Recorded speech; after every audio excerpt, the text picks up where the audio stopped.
I was meeting with her for lunch. I needed to talk with somebody that was understood this, because I felt like the floor was pulled out from under me. I didn't have anything to go by. It really confused me. And Kathleen was wonderful. And we talked for an hour over lunch. And at the end of that hour, I felt my fears were allayed. I felt like I understood more about it than I had before. That people will have seemingly benevolent visits and abductions. Some people will have seemingly malign, visitations and abductions. Mine scared the hell out of me. And my wife was not happy about it. For her, I'd entered her into this horrible, thing that she'd not asked for. And she still maybe feels a little bit like that. I don't know, she's not happy about that. She would be happy to not have anything like that happen again. But when you first told me your encounter when they came through the walls, can you just describe that night again, and what you were doing, your routine, and how it just happened? Literally, sure. Like as if you were turning the TV on, like it just happened. Because that's what threw me the most. Well, I had been working on MUFON cases, and I had a case where a guy saw a gold star-shaped mylar balloon, and I star-shaped mylar balloon IFO, and I went upstairs. We had like a loft bedroom, heart of Burbank. If you know where the Chandler bike path is, we were on that, so it was not rural. They can get you if they want you. I went upstairs. I put a bunch of pillows behind my back because I'd had a hip surgery a few months before that, so I felt more comfortable if I was sitting in a semi-recumbent position. My nurse lingo coming up there, but not lying down, but kind of like lazy boy, kind of lying down, right? So I'm lying down, and the lights are out, and the room starts glowing mysteriously. It was kind of this blue light, or it had the feeling of blue. It was almost synesthesia, to where the light had the feeling of blue to it, and it was calming. We had a cricket problem in our rafters. It was always present. There were suddenly no crickets chirping. No external sounds from outdoors, no car sounds, no sirens. You're heart of Burbank, it's a bustling urban area, urban hub. Right. The area in front of our bed started spinning, almost like this circular motion. It had a color to it. It was sort of a sepia, yellowish tan color.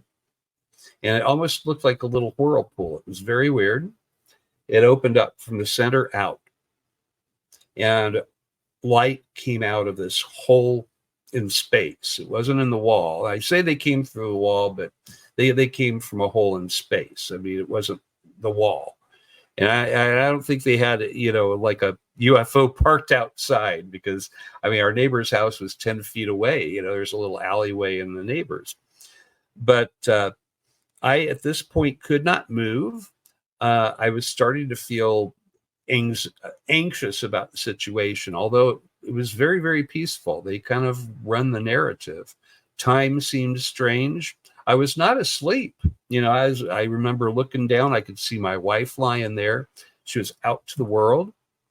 And I could see these little figures coming towards me, and I couldn't move. You couldn't wake her up? No, well, at this point, because you couldn't move. I was like in their spotlight, and it was I wasn't thinking that way. I was so amazed and surprised and scared that I kind of forgot about my surroundings. And they came out of this hole in space. And there were three on my left side, or wait, there were three on the right side, and there was one on the left, I think. They came up to the foot of the bed, and they acted like a surgical team. There were tubes that they put on me, like large, that they just brought in with them, and they were taking what I felt was blood and energy, although it didn't leave marks. This whole thing was so Energy? messed up. Energy, like life force energy, is what it felt like. I may have passed out at one point. I mean, I felt like I was fading, and I was scared. I thought that I was going to die. I wasn't getting a telepathic message from them. And this is what confused me. You know, I'd read Bud Hopkins at this point. I knew that usually people would there'd be like a tall guy there that would telepathically tell you, "Don't worry, you're going to be safe." And I didn't get that. They were just very methodical and no communication whatsoever. The black eyes, the little gray, you know, I mean, the oversized heads. The mouth is like infantile. It was like an afterthought, a slit. Nose was prehensile. I mean, it was just very like half baked, you know. And they did their thing. They apparently got whatever that was that they wanted. I was talking with one person that I know. It's kind of an interesting person that's involved in some official stuff. And I said, well, they never took my DNA. And she said, well, what do you think your blood is? That's the purest form of your DNA. And they took a lot of that, it felt like. I didn't feel right for 2 days. I felt weak, like I'd given too much blood at the blood bank. Right. But well, they finished this. It seemed like it took 15 minutes for them to do this thing. And I tried to communicate with them with my mind. I knew that much, that they supposedly did this, and there was nothing coming back. When they left, it was the tubes just came off of me. They went backwards the same way that they came in. Hey everybody, Ty here from Total Disclosure. Are you tired of dealing with messy spaces and never-ending repairs? Do you live in the DC, Maryland, or Virginia area? Need your oil changed? Your house cleaned? Well, Whatever Guy Services is here to help. From residential to commercial, home cleaning, repairs, and vehicle repairs, office cleaning to building maintenance, they've got your back with their top-notch cleaning and repair services. Their experienced professionals will transform your space, leaving it spotless and problem-free. But that's not all. They pride themselves in going the extra mile for their clients. Their exceptional customer service ensures your satisfaction every step of the way.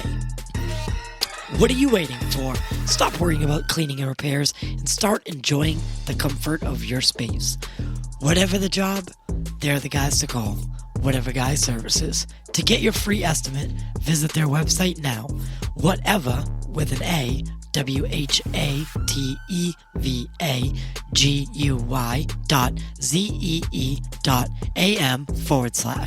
Again, get your free estimate by visiting their website. The link is in the description below, and tell them Total Disclosure sent you. They didn't turn around and walk. I mean, you can't really look away from their black eyes either. That's the other thing. Everything that I was watching was sort of on the periphery of where, because once you look in their eyes, you can't look away. There's some kind of magnetic thing that happens. They went back into the distance. It was dramatic the way it happened. It seemed intentionally dramatic.